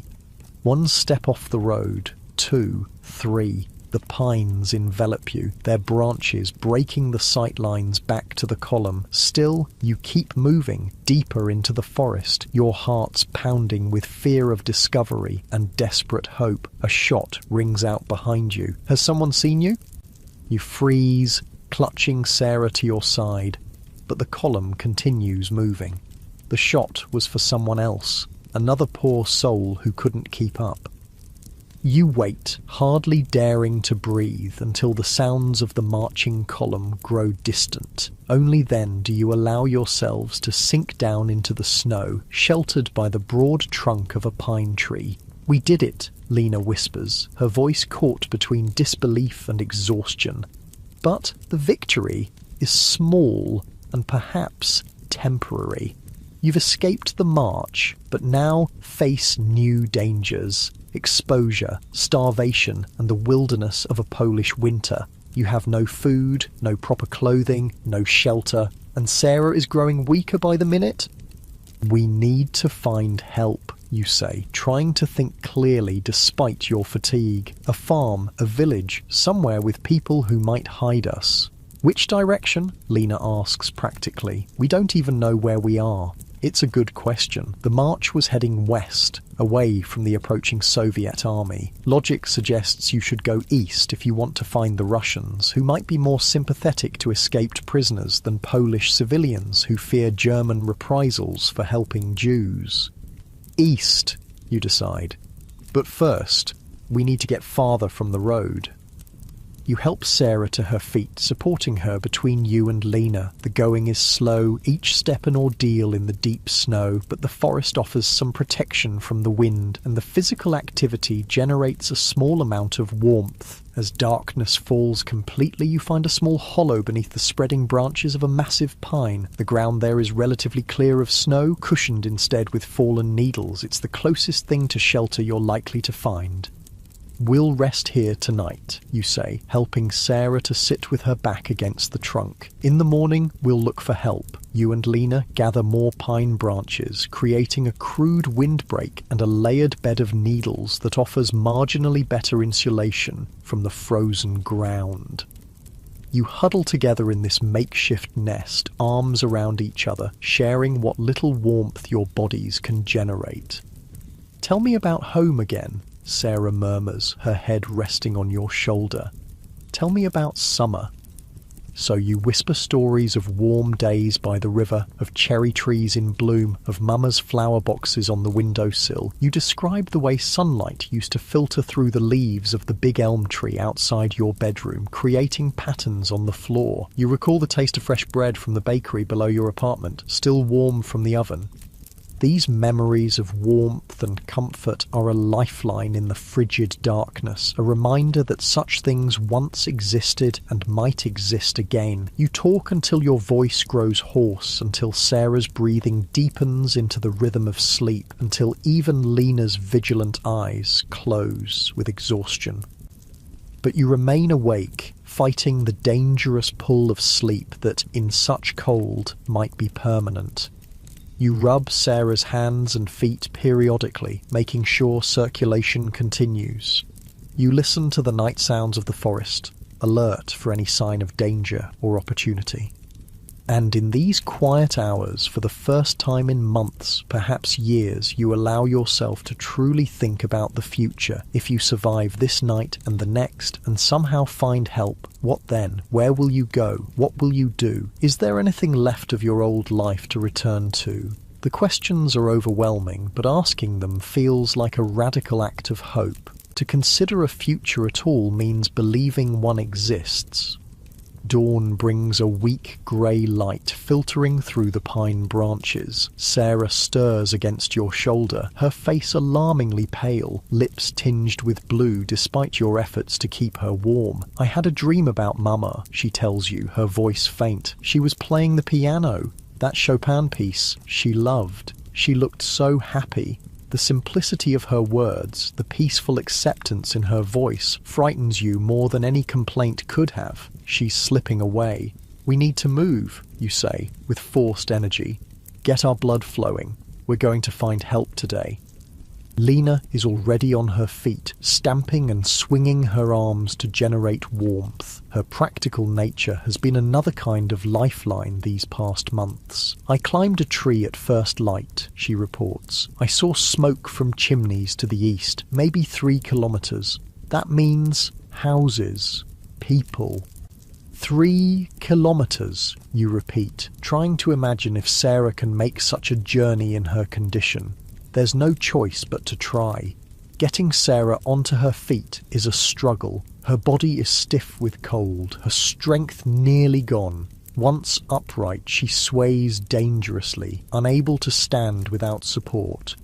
"I'll go ahead," Lena suggests, seeing the situation. "Find the houses, see if there's someone who might help. You stay here with Sarah where there's at least some shelter." The idea of separating fills you with dread, but the logic is sound. Sarah cannot travel quickly and time is running out. "Be careful," you tell Lena, embracing her quickly. "If no one will help, come back. We'll find another way."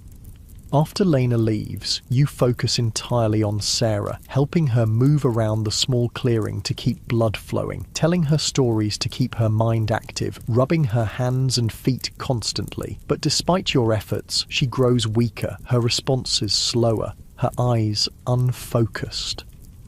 "Stay with me, Sarah," you plead, fear making your voice sharp. "Just a little longer. Help is coming." "I'm trying," she whispers. "I'm so tired, Hannah." Hours pass with excruciating slowness. The weak winter sun reaches its zenith and begins to descend. There's no sign of Lena. Doubt and fear grow with each passing minute. Was she captured? Did she abandon you? Is she lying somewhere in the snow, unable to return?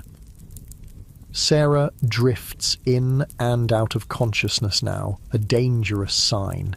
You've seen this before in the camp, the peaceful surrender that precedes death. "Sarah, listen to me," you say urgently, shaking her gently. "Remember what we promised each other. We stay together, always. You have to stay with me." Her eyes flutter open, finding yours with effort. "I'm trying," she repeats, the words barely audible. Just when despair threatens to overwhelm you, there's a sound of movement in the trees. You tense, ready to fight or flee, pulling Sarah protectively behind you. But it's Lena who emerges from the pines, and she's not alone. With her is an elderly man in a heavy wool coat and fur hat, leading a small horse-drawn sledge. "Hannah," Lena calls, her face alight with triumph. "This is Mr. Kowalski. He's going to help us." The old man approaches cautiously, his weathered face showing a mix of fear and compassion as he takes in your emaciated forms and prisoner clothing. "My wife and I live alone," he says in Polish. "Our sons were killed fighting the Germans. We can hide you in our root cellar until the Russians come. They are very close now." You're too overcome to speak, tears freezing on your cheeks. Sarah stirs behind you, her eyes widening at the sight of the sledge and the promise of warmth it represents. "Thank you," you finally manage. "Thank you." Mr. Kowalski helps you lift Sarah onto the sledge, covering her with thick fur robes. You and Lena climb on as well, huddling under the warm covers. As the horse begins moving through the snow, pulling you towards safety, Sarah's cold hand finds yours. "We're going to make it," she whispers. "Together." For the first time in years, you allow yourself to fully believe it might be true. The good news is that you've escaped the death march and found help that might see you through these final desperate days of war. The bad news is that Sarah's condition is critical and the journey to true freedom has only just begun. Mr. Kowalski's home is a small, sturdy farmhouse on the outskirts of a village whose name you don't catch. Smoke rises from the chimney, promising warmth. Real warmth, something you've almost forgotten after months in the freezing barracks of Auschwitz and the bitter cold of the death march. When the sledge stops at the door, an elderly woman emerges, her grey hair peeking out from beneath a woolen headscarf. She gasps at the sight of you, three skeletal figures in thin, striped uniforms, but recovers quickly and beckons you inside with urgency. "Quickly, quickly," she whispers, "before anyone sees." The heat of the house hits you like a physical force as you cross the threshold. After so long in the cold, it feels almost painful on your frozen skin. Sarah sways beside you, barely conscious, supported between you and Lena. "My God, they're children," Mrs. Kowalski murmurs, her eyes filling with tears as she gets a proper look at you. "Josef, they're just children. From the camp," her husband explains grimly. "Escaped from the march. The little one needs help right away." Mrs. Kowalski springs into action with the practical efficiency of a woman who has managed a farm for decades. She clears the small table, spreads it with clean cloths, and directs you to lay Sarah down. "First, we warm her, very slowly," she explains, bringing blankets that have been warming by the stove. "Too much heat too quickly is dangerous for someone this cold." You watch anxiously as she tends to Sarah, gently wrapping her in layers, rubbing her limbs with careful, experienced hands. Sarah's eyes flutter open at the touch, confusion giving way to wonder at the unfamiliar comfort. "Where are we?" she whispers. "Somewhere safe," you assure her, holding her thin hand. "These people are helping us." Mr. Kowalski appears with 3 steaming mugs. "Broth," he says, offering them to you and Lena. "Just a little at first. Your stomachs won't be used to real food. The broth is simple, just water, salt, and perhaps a few vegetables, but it tastes like the finest meal you've ever had." You have to force yourself to sip slowly, knowing from tragic experiences in the camp that eating too much too quickly after starvation can be fatal.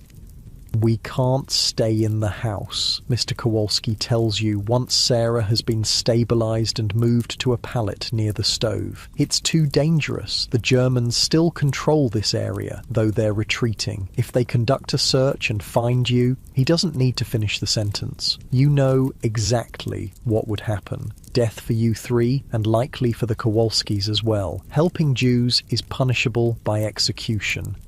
"We have a root cellar," Mrs. Kowalski explains, "under the barn. It's where we store vegetables for winter. It's dry and can be heated a little with a small stove. You'll be safe there until the Russians come." "How long?" Lena asks, always practical. "Days, perhaps a week," Mr. Kowalski replies. "The gunfire is closer each day."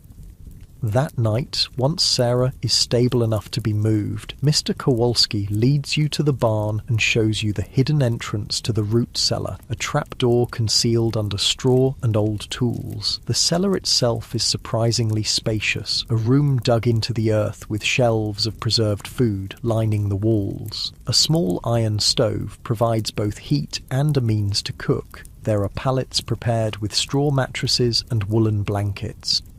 "It's not much," Mrs. Kowalski apologizes as she brings down extra clothing, simple peasant garments that will replace your prisoner uniforms. "But you'll be warm and fed." To you, after Auschwitz, it seems like unimaginable luxury. Why are you helping us? Lena asked the question that's been on your mind as well.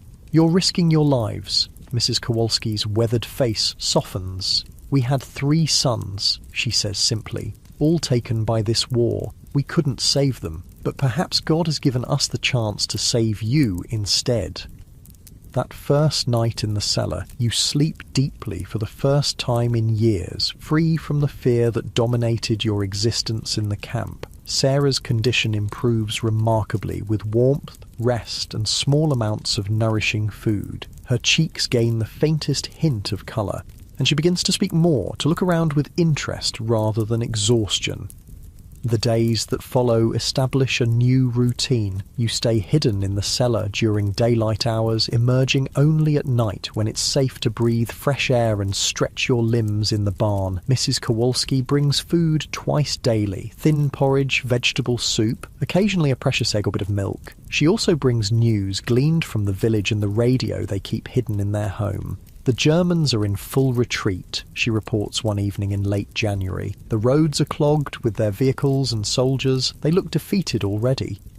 The sounds of war grow closer. Artillery, gunfire, the rumble of tanks. Sometimes the ground above you trembles with distant explosions. You imagine the Soviet army advancing, pushing the Germans back mile by mile. The good news is that liberation seems close at hand. The bad news is that warfare is unpredictable, and you're caught in the middle of a bitter conflict between 2 powerful armies. One morning, the roar of battle seems especially close. Mr. Kowalski hurries down to the cellar, his face grave. Fighting in the village, he explains tersely. Germans have set up a defensive position, Russians attacking. Stay here absolutely silent no matter what you hear. He leaves you with extra water and food, securing the trapdoor carefully behind him, and then begins the waiting, perhaps the most terrifying hours since your escape from the march. The sounds above are cacophonous: artillery shells, machine gun fire, the screams of wounded men, vehicles roaring past. Dust filters down from the ceiling of your shelter as explosions shake the ground. Sarah clings to you, trembling, her face buried against your shoulder. Lena sits alert, a makeshift weapon in hand, a length of pipe she found in the cellar, ready to defend you if necessary. Hours pass this way, the battle raging overhead. You whisper stories to Sarah, trying to distract her from the terror, though your own heart races with each nearby explosion. You wonder about the Kowalskis. Are they safe in their home? Have they been caught in the crossfire? Or worse, have German soldiers discovered them and punished them for hiding Jews? Darkness falls, but the fighting continues. You've lost track of time when suddenly a new sound cuts through the din, the trapdoor being wrenched open.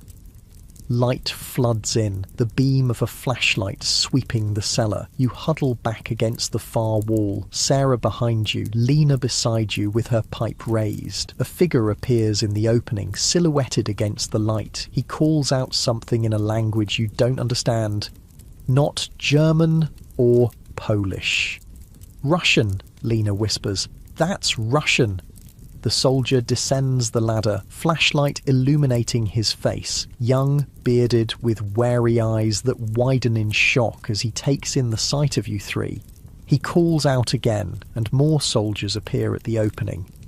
Children, he says in heavily accented Polish. You are children. We escaped from Auschwitz, Lena explains, lowering her makeshift weapon. The death march. This Polish family hid us. The Russian soldier's face darkens at the word Auschwitz. He says something to his comrades and there's a rapid exchange. Then he turns back to you, making an effort to soften his expression. War is over for you, he says simply. You are safe now.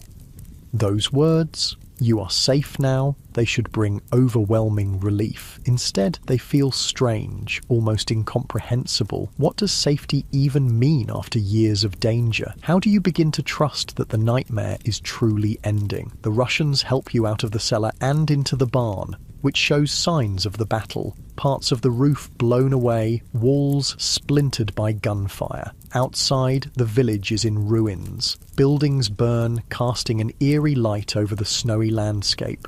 Bodies lie in the street, German soldiers mostly, but some civilians as well.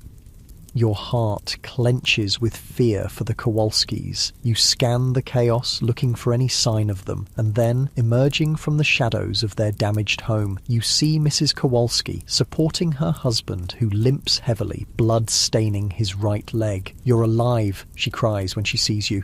"Thank God, you're alive." There are tears and embraces and explanations. A shell hit near their house, sending shrapnel into Mr. Kowalski's leg. The wound is painful, but not life-threatening. The Russians have a field medic who can treat him. "What happens now?" you ask the Russian officer who seems to be in charge, a stern-faced man who introduces himself as Captain Petrov. "Now, you come with us," he replies. "We take you to collection point for survivors. From there, organizations will help you find family. Find new home. We stay together," you insist, tightening your grip on Sarah's hand. "My sister and I stay together." Captain Petrov's stern expression softens slightly. "Of course, we do not separate families." Saying goodbye to the Kowalskis is harder than you expected. These strangers who risked everything to save you have become, in just a few short days, a tenuous connection to normal human kindness, a reminder that goodness still exists in the world. "We will never forget what you did for us," you tell them, embracing Mrs. Kowalski, who presses small bundles of food into your hands despite her own limited supplies. "Live well," she replies, tears in her eyes. "That is all the thanks we need." The Russians have trucks, military vehicles heading back toward their supply lines. You, Sarah, and Lena are helped aboard one of these, along with a few other civilians being evacuated from the battle zone. The truck is cold and jolts painfully over damaged roads, but compared to cattle cars and death marches, it feels almost comfortable.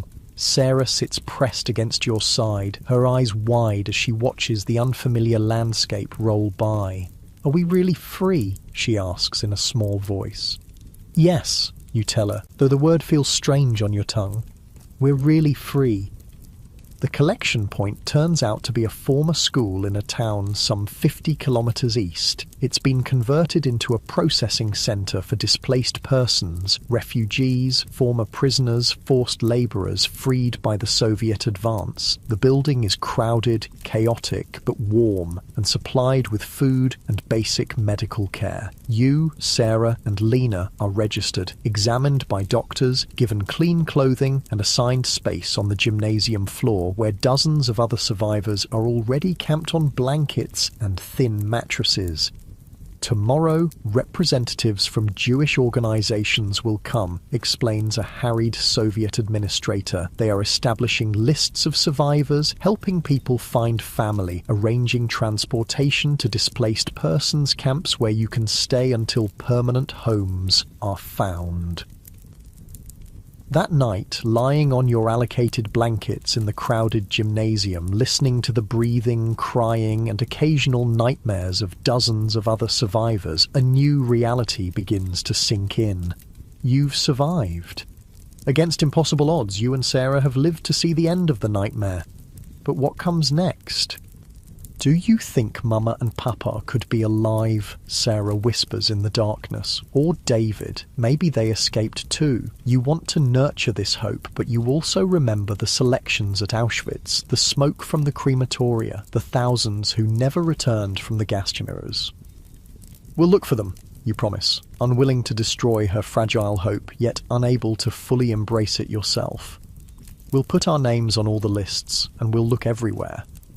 The representatives from the Jewish organizations arrive the next day, tired men and women who have been following the Soviet advance, cataloguing survivors and trying to reunite families. They set up tables in the school's former cafeteria, creating an improvised office where they interview each survivor. When your turn comes, a middle-aged woman with kind eyes and a methodical manner takes down your information. Names, ages, home address in Krakow, last known whereabouts of your parents and brother, any other family who might have survived. We'll add you to the central registry, she explains. If your family members are alive and registered elsewhere, we can match you. Meanwhile, there's a displaced persons camp being established near Łódź for Jewish survivors. You'll be transported there within the week. Will we stay together? You ask, gripping Sarah's hand. Of course, the woman assures you.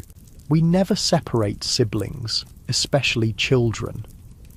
Lena is interviewed at another table. When she rejoins you, her face is thoughtful. They've offered me a choice, she explains. I can go to the DP camp with you, or I can join a group heading back toward Warsaw. They've had word that some of my extended family might have survived there. Your heart sinks. The thought of separating from Lena, who has become like a sister through your shared ordeal, is painful, but you understand the pull of family, real family. If there's any chance they've survived, you should go, you tell her, though the words stick in your throat. If there's any chance your family is alive. You're my family too, Lena says fiercely, embracing you and Sarah. But I need to know. I promise I'll find you again. Wherever you end up, we'll write through the organizations. We'll stay connected. The parting, when it comes 3 days later, is tearful, but hopeful. Lena boards a truck bound for Warsaw while you and Sarah join a larger convoy heading toward Łódź. As the trucks pull away in opposite directions, you hold up Sarah so she can wave until Lena's vehicle disappears from sight. Will we really see her again? Sarah asks.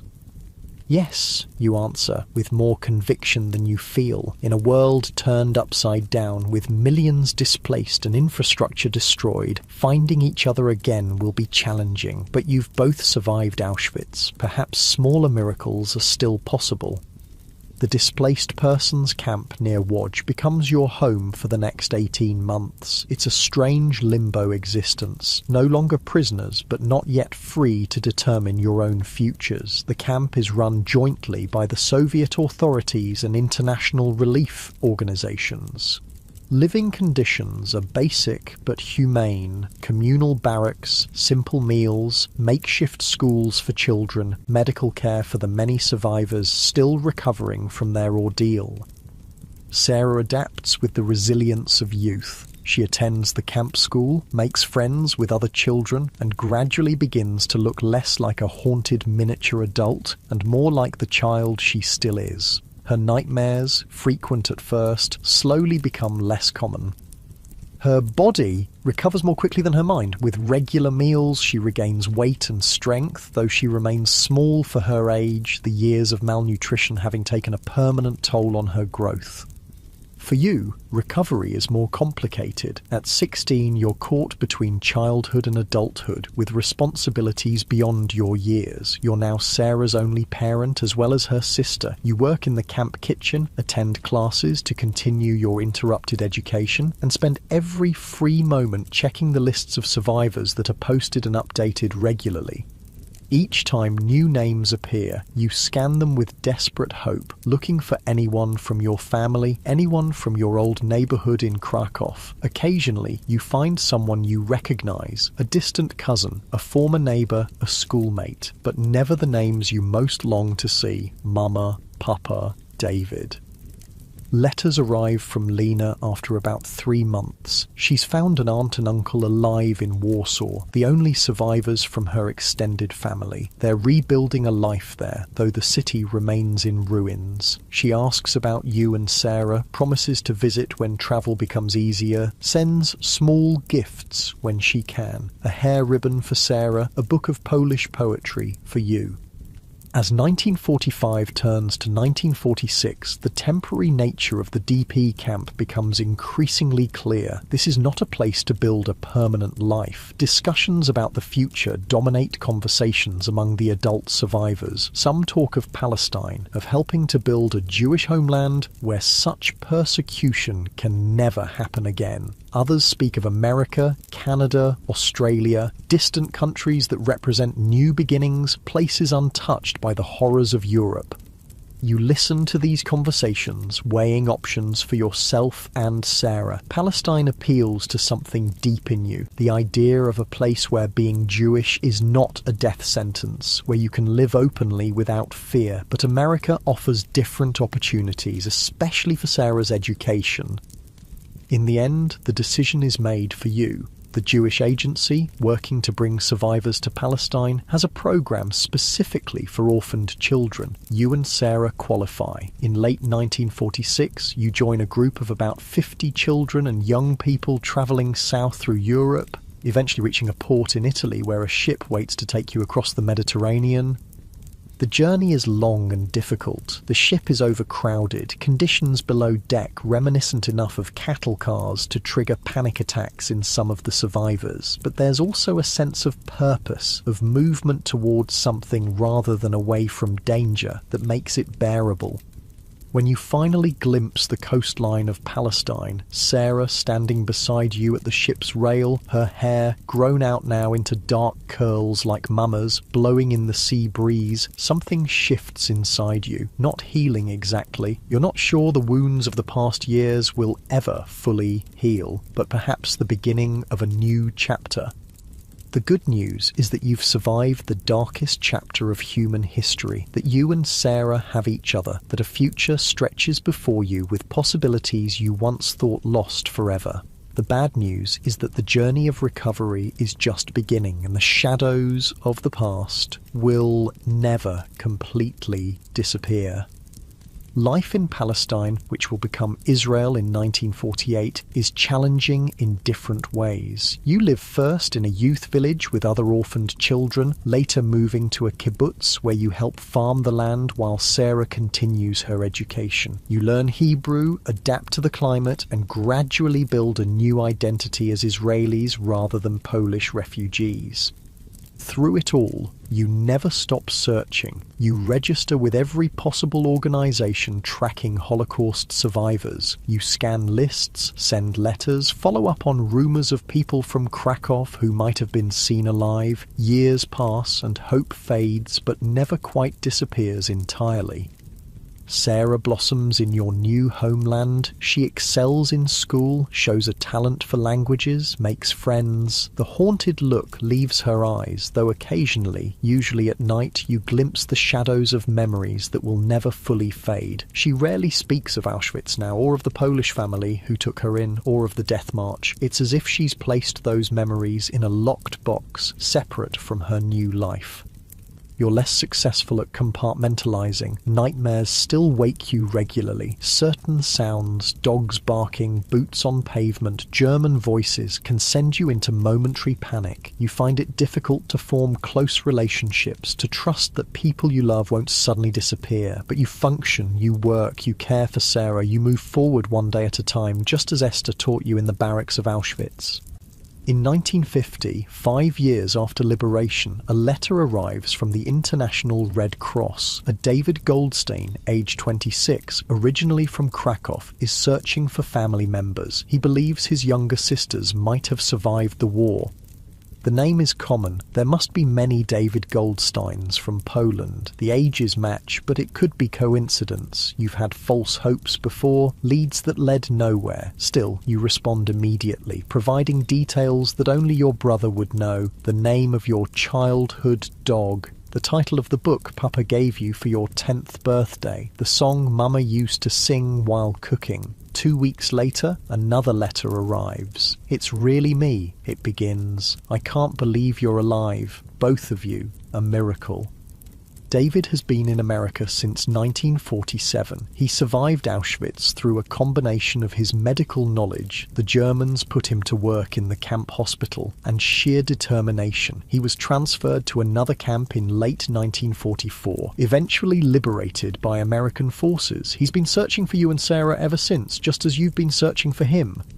The reunion, when it finally happens months later in New York, where you and Sarah travel on visas David helps arrange, is both joyful and painful. Your brother is physically transformed, no longer the lanky student you remember, but a gaunt man with prematurely grey hair and eyes that have seen too much. Yet his smile is the same, and when he embraces you both, sobbing without shame, something long broken inside you begins to mend.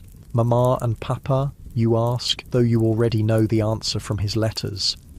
David shakes his head. They didn't survive the first selection at Auschwitz. I saw them directed to the left, the side for the gas chambers. It was quick, Hannah. They didn't suffer long. There's cold comfort in that knowledge, that your parents' suffering was brief compared to what you endured. You mourn them properly now, saying Kaddish with David, lighting memorial candles, allowing grief its full expression after years of necessary numbness.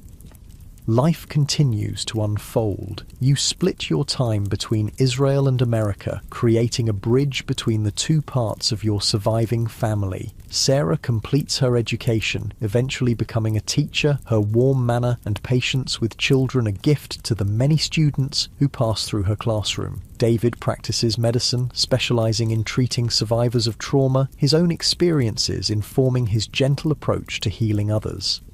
And you find your way more slowly, experimenting with different paths before discovering a talent for writing. Your first book, published in 1962, tells the story of two sisters surviving Auschwitz. Though fictionalized, it draws heavily on your experiences, bearing witness to what happened while honoring those who didn't survive to tell their own stories. Time passes, as it always does. The world begins to rebuild, to move forward, sometimes seeming too eager to forget the horrors of the Holocaust. But you remember. You testify at war crimes trials. You speak at schools and universities. You ensure that history cannot be erased or denied. When Sarah's first child is born in 1965, she names her daughter Esther after the woman who helped you survive in the early days at Auschwitz. When her son follows 3 years later, he's named Josef, honouring the Polish farmer who risked his life to hide you. Your family tree, nearly destroyed, puts forth new branches. And now, decades later, as you sit with Sarah on her porch in Jerusalem, watching her grandchildren play in the garden below, you reflect on the long journey from that morning in Krakow when you woke to the sound of air raid sirens. So much lost, so much endured, and yet here you are, still together, still bearing witness, still finding joy despite everything. Do you think they know? Sarah asks softly, following your gaze to the children. Can they possibly understand what it means that they exist at all? They will, you answer. Not everything. They can't carry the full weight of our memories, but enough to ensure it's never forgotten, never repeated. One of the children looks up, waves excitedly. Sarah waves back, her face illuminated with a smile that holds no shadows, at least in this moment. This, you think, is the real victory. Not just survival, but this. The ability to love without reservation, to find joy without guilt, to build a future while honouring the past, to have endured the worst of humanity and still believe in the possibility of the best. The past cannot be changed. The 6 million cannot be brought back. The years of childhood lost to fear and hunger and brutality cannot be restored. But this moment, this simple, precious moment of peace and connection, this is why you survived. To bear witness, yes, but also to live. Truly live. In defiance of those who tried to exterminate not just your people, but the very concept of human dignity. We made it, little bird, you whisper, using the old nickname as you reach for Sarah's hand.